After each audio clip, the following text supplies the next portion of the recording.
This unit we'll be talking about personality. So personality, the psychological qualities that bring a consistency to an individual's thoughts and behaviors in different situations and at different times. The key word right here is consistency. Right? So we all, we act different ways in different situations, but it's how do you consistently act, right? That's kind of like the key word in that definition. Personality is a continuously changing process shaped by our individual needs and cognitions and by external pressures from the social environment. It is a thread that consistently runs through our lives. So obviously, you see consistency, consistently, continuously. That's the key word when we're talking about personality, right? How do you act normally, right? So we all have different times where we might act a different way, but it's how do you act consistently? A couple different theories we're going to talk about. If you remember, since the beginning of the year, we talked about the different psychological approaches and or perspectives, and we focus on a few of those on each of the following units and some of the past. So psychodynamic theory, right? So this is Freud's theory that calls attention to motivation, especially unconscious motives and the influence of our past experiences. So no matter what you're talking about, if you're talking about psychodynamic theory, it's going to have something to do with unconscious motives. The humanistic theory is a theory that emphasizes the present, that's key, subjective reality, what we believe is important now, what we think of ourselves in relation to others is important now, right? So where psychodynamic focuses on the past experiences, humanism focuses on the present. And we'll go into more detail about each of those. The clinical perspective utilizes a combination of the psychodynamic and humanistic theories. So as I've talked about before, the modern approaches tend to blend different theories. So this is most often used by psychologists who are working with people who are seeking counseling.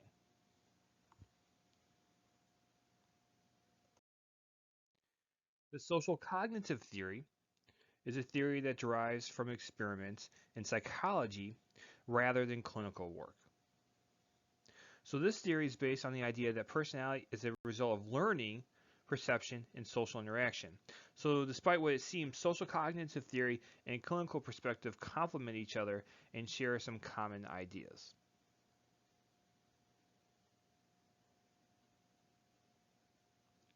All right, so this is a more science-based one.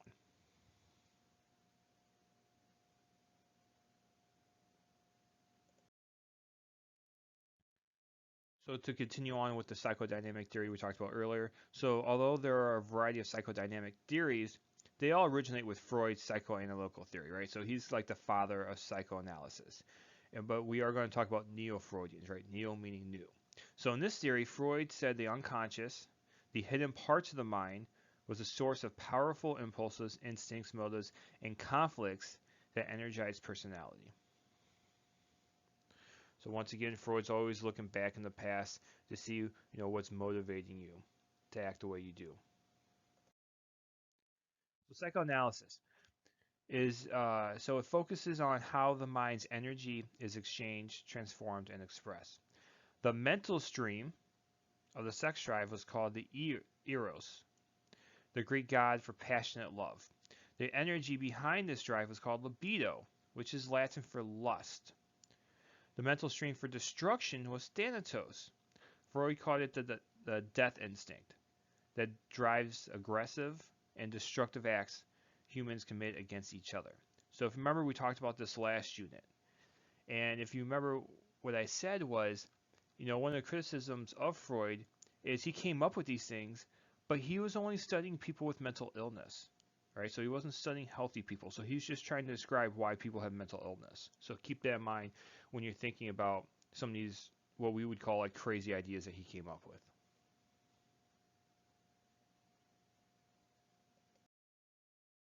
Free association. This is a key vocab word you want to make sure you know.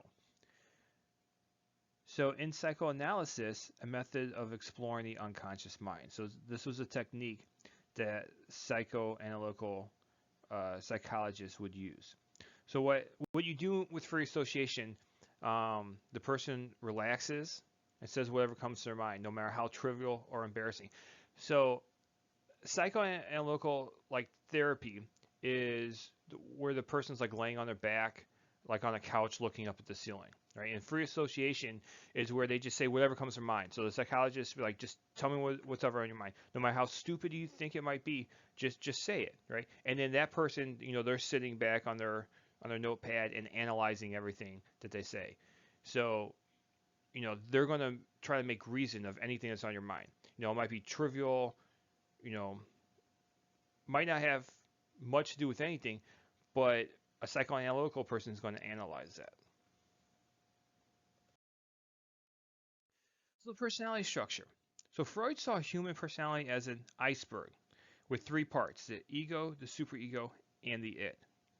In this model, the superego and the id were antagonist parts regulated by the ego. So if you notice an iceberg, most of it is below water, right? So here's the water line. Most of it is below water. So that's your id and your superego. Your ego is above water. That's your conscious mind. So that's like the decisions you actually make. And he said this is what makes up your personality. So first let's talk about the id. Right? In Freud's model, the id is the primitive, unconscious reservoir that houses the basic motives, drives, and instinct desires that determine our personalities. So this always acts on impulse and seeks immediate pleasure. The only part of the personality present at birth. So when you're born, all you care about, well, really is feeding and going to the bathroom, right? You don't care about consequences about anything. Your part of that brain hasn't developed yet. So he said at birth, the only thing there is the id. The ego and superego have not developed yet, right? Because when you're young, you just want what you want. That's what the id is. The id just wants what it wants. It doesn't care about consequences. It's your basic desires, right? So this is the most primitive part of your personality. The superego. Oh, the id is also called the pleasure principle, by the way. That's another name for it. The superego is the police of personality and is responsible for morals and values learned from society. The superego develops as a child forms an internal set of rules based on external experiences. So this is like your inner voice of shoulds and should nots. So it often conflicts with the id because the id wants what feels good and superego wants what is right and moral.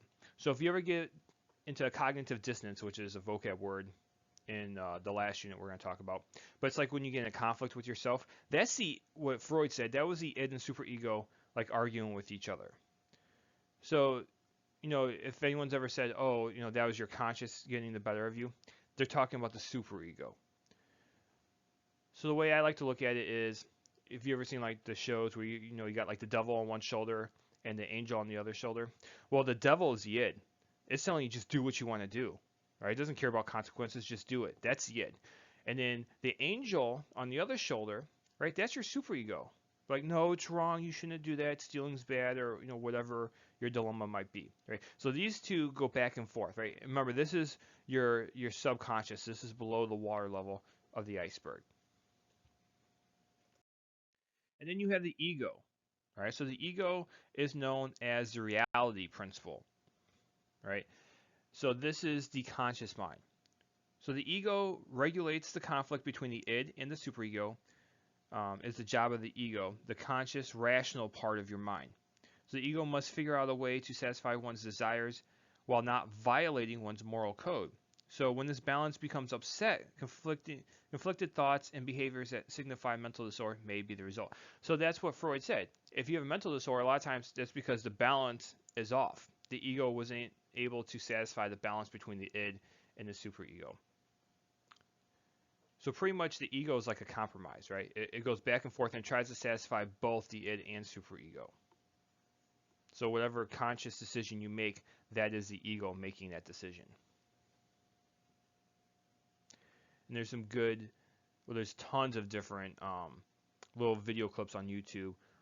I'll have, at least one or more on the playlist for you to check out. Psychosexual stages. So Freud believed that our early experiences stayed with us and affected us throughout our development, especially with regards to sex. Should something happen in the early years, people will have problems to overcome later in life, specifically dealing with sexuality. So first thing we'll talk about is the Oedipus complex. So a lot of you guys might have heard of this. This is based off Greek mythology. We mentioned it during the development unit first semester. I have a cool little commercial on the playlist that you can watch, which is pretty good. So this is the one where the boy's in love with their mother, right? So when kids are young, they kind of have an obsession with their mother, and then they're mad at their father for that, for the attention that the father gets. And eventually, they grow out of it, hopefully. But, they say you tend to marry someone that reminds you of your mother, right? That's the Oedipus complex. The opposite, if you remember, is called the Electra complex with the girl and the dad. So this is the same story, but the opposite, which is all based off the Greek mythology, where Oedipus, the gods kind of play a trick on him. They send him to Earth, and unknowingly, he ends up killing his father and marrying his mother, and I think having a kid with her. But he didn't know it was like his mom and father. But that's what Freud called the Oedipus complex after that story. So identification, right? Boys love their mom, identify with their dads. Freud had something called penis envy, right? Girls desire to have a penis, that's why they're attracted to males. And what he's talking about, really, it's all about power, right? So remember, a lot of criticisms of Freud, he mainly focused on males. And Karen Horney, she comes up with something we'll talk about later called the womb envy to counter this. But pretty much what Freud is saying is that girls envy the power that males have because it's a very male-dominated society. And the last one is fixation, occurs when development is stopped at a particular stage. So we're going to go over the 5 psychosexual stages next. And if you don't, if development is stopped at a particular stage, you become fixated on that stage. And you'll see what I'm talking about on the next slide. So here are the 5 stages that he talks about. So you got the stage and the months or the years that someone goes through that stage, and then what the focus is on. And so he relates personality to this, right? So if you don't kind of like get through that stage, you become fixated on it, and that's going to shape your personality. Like if you've ever heard of like someone who's like, was it anal attentive? That's because during the anal stage, something happened during that stage. And I don't really get into the personality part of this. Just know the different stages. So the first stage is oral, 0 to 18 months. The focus pleasure centers on the mouth, so sucking, biting, chewing, right? So if you think about the first 18 months of someone's life, that's where their focus is. They're always sucking on something, whether it's a bottle, a pacifier, their thumb, something like that. And Freud said if those needs aren't met during that stage, then you become fixated in that stage. That's why maybe you might be, I've had 18-year-olds in class that suck their thumb the entire class period, right? That might focus or become part of their personality. The next stage is anal stage, 18 to 36 months. Pleasure focus on bowel and bladder elimination, coping with demands for control. So if you think about what are you doing during this time, this is when a child is potty training, right? And so that's why they say let them do it naturally. So if maybe it was forced on them and they're forced a certain way, that could affect their personality later on, right? So this is once again what Freud is saying. The third stage, the phallic stage, 3 to 6 years old. Pleasure zone is the genitals, coping with incestuous sexual feelings. So this is like the Oedipus complex, right? Where the little boy wants to marry his mom all the time. And if you've ever been around little kids, that's how they are. They always want to marry, like even like their brother, sister, cousin, whatever it might be. They don't quite understand, how it works yet. But they understand their genitals, right? They know where they are. The next stage, the latency stage, is around 6 years to puberty. So this is dormant sexual feelings, right? This is usually elementary years where the opposite sex, oh, they got cooties, you don't want to touch them, type of thing, until you reach puberty, right? That's the general stage. So whenever you happen to reach puberty onwards, that's a maturation of sexual interest.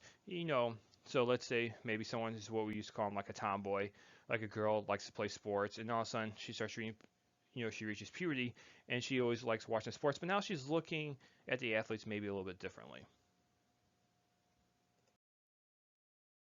Ego defense. So ego defense is a largely unconscious mental strategy to reduce anxiety or conflict. So Freud came up with these defense mechanisms. And pretty much this is what people do to avoid anxiety. And then I think he originally came up with 7, but there's been a few that have been added over time.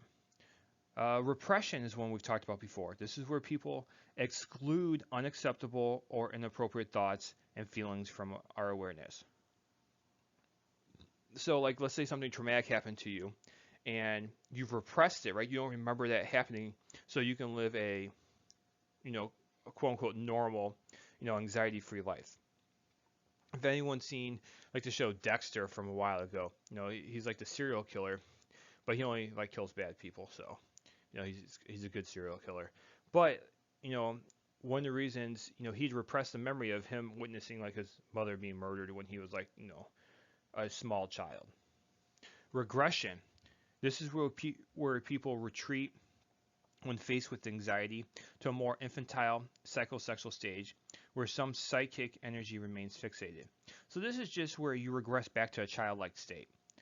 Something like you get some kind of stressor and then you start acting like a child again, pretty much is what that one is. Reaction formation. This is where people unconsciously switches unacceptable impulses into their opposites. So this is where you kind of act the opposite. Like think about like in elementary school, like oh you like someone, but instead of like telling them, you like hit them, or like you kind of like mean to them a little bit like that. That is reaction formation where you act the opposite of how you truly feel. Denial. I think you guys all know what denial is. This is where people refuse to believe an event to avoid painful realities. If you watch the news, I see a lot of denial going on. Projection. This is where people disguise their own threatening impulses by attributing them to others. Right? So this is where you project your feelings like everyone else must feel that way as well. I think there's a El Salvadorian saying like a thief thinks everyone else is a thief. Right? You're like, I'm gonna steal because everyone else is a thief too, so I might as well just steal, right? You project your feelings onto everyone else. Rationalization. This is people offer self-justifying explanations in place of the real, more threatening, unconscious reasons for one's actions. So this is pretty much just, you rationalize why you do certain events. So pretty much you're giving excuses for why you act a certain way. Displacement. People shift sexual or aggressive impulses toward a more acceptable or less threatening object or person. So let's say you're mad at a parent or a professor or something like that. You can't take it out on them. So you take it out like on your younger siblings or a pet or something like that. And the last one is sublimation. People rechannel their unacceptable impulses into socially approved activities. So this could be like, you get upset, you're stressed, so maybe you write or you do art or you work out, something like that. So you take these unacceptable impulses you have, but then you make something like positive out of them.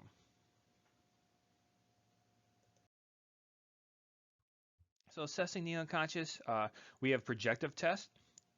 These are personality tests such as the Rorschach ink block test or the TAT test that provides ambiguous stimuli designed to trigger projection of one's inner dynamics. So remember, we've talked about the Rorschach ink block test before, and your answers are supposed to be like these, deep down inner feelings that you have. The TAT test, which is the thematic perception test, is a projective test in which people express their inner feelings and interests through the stories they make up about ambiguous scenes. So I'll show you some examples of those. So this would be like the TAT test. So you get a scene and then you have to come up with a story about that picture. But really, that's supposed to be your true inner feelings coming out. And the Rorschach ink blot test, you guys, we've talked about this before. At one time is the most widely used projective test, a set of 10 ink blots designed by Herman Rorschach. It seeks to identify people's inner feelings by analyzing their interpretations of the blots. So we've talked about how before it was used as an intelligence test. It's also used as a personality test. Lots and lots of different personality tests out there, and especially online now, you can find a ton of them. And it's Rorschach ink blot test is also used with mental illness as well. So that was an example of the ink block, if you don't remember from before. So obviously a lot of criticisms of Freud. So while Freud is still widely popular in the media and culture, it has lost most of its support in the psychology field. Right? And that's because he's not scientifically based at all, right? His is just pretty much based off theory. Um, he explains after the fact. He doesn't predict anything. So, many Freudian concepts like libido, repression, they're very vague. So a lot of things he comes up with are very vague. The focus is on retrospective explanation, right? So only looks back, doesn't give credit to the present or the future. No thought given to women, right? He pretty much focused on men. The unconscious mind is not as smart, purposeful as Freud would like us to believe. Right? So he focuses so much on the unconscious. And it's not that you shouldn't focus on the unconscious at all, but he says pretty much most of our desires are based off of that. And a lot of critics say that's not true. It might have some influence on us, but not as much as he would say. So the Neo-Freudians. So Freud was a controversial figure, and many of his colleagues broke away from his view, but still maintained a psychodynamic aspect to their theories. So they still believe in unconscious desires, they just didn't believe it was sexually influenced. So you have three of the main ones, and they've even made some movies about some of these. You got Alfred Adler. He focused the importance of childhood on social tension. His big thing was always overcoming feelings of inferiority. He also dealt with birth order, that your birth order affects your personality, which I don't know if there's evidence, but definitely a correlation there. Karen Horney sought to balance Freud's masculine biases, right? So she came up with the womb envy. And then you got Carl Jung, who emphasized the collective unconscious, concepts of shared inherited reservoir of memory traces from our species history. Right, so we'll go into a little bit more detail about each of those. So Carl Jung has a lot of concepts that you need to know. So you got persona, which is the personality of one presents to others. So your persona is what you present to other people. Where your shadow, that's your true self, right? So it's not on the notes here, but your shadow is your true self, right? How you really are. But your persona is what you present to people. Your personal unconscious, this is individuals' own experiences are stored in here. So the contents are unique to each individual. So your personal unconscious is like whatever you've experienced in your life, right? So it's unique to you. Where your collective unconscious is unconscious ideas and images shared by all humans, right? So think about like human instinct, natural instinct, right? So cultures around the world kind of share this collective unconscious, these ideas that even though you have no connection to people on the other side of the world, you tend to do the same things. He has something called archetypes. These are universal ideas, images, or patterns found in the collective unconscious. So think about like good versus evil, like Mother Nature, like those type of like ideas. So these are universal ideas that pretty much all cultures share. So continuing with Carl Jung's some of the things he came up with, you have the anima, which is an archetype representing female principle. So a lot of times they say in a male, if they're acting sensitive or another type of female principle, they'd say that's the anima coming out. Animus is an archetype representing male principles. So in a female, if they start acting very like aggressive or something like that, they would say that's her animus coming out. You have something called a self archetype, which represents unity and balance.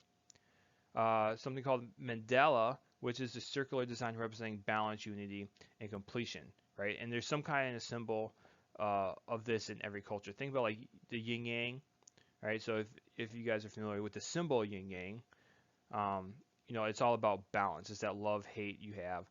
Think about the Celtic knot, right? There's no ending in it. So every culture has some kind of symbol with this. So Alfred Adler struggled with sexual and hostile impulses, not primary factors in personality development. So the primary struggle, he said, was overcoming feelings of inferiority, uh, developed superiority feelings in social relationships, later seen as unhealthy. Right. So if you can't get over those feelings, that's an unhealthy personality. So you typically outgrow those childhood inferiority feelings, becoming a competent adult. So he believes everyone's born with a positive motive or social interest. People's lives are governed by their goals. He also, like I said earlier, believed that birth order affected your personality a lot. So he said that pretty much everyone is born good. It's your parents that corrupt you, or society, right? Who's ever, taking care of you, developing you. So if you are corrupted, that is why. So he said everyone's born good, right, with that positive motive. It's their parents or society that corrupts them.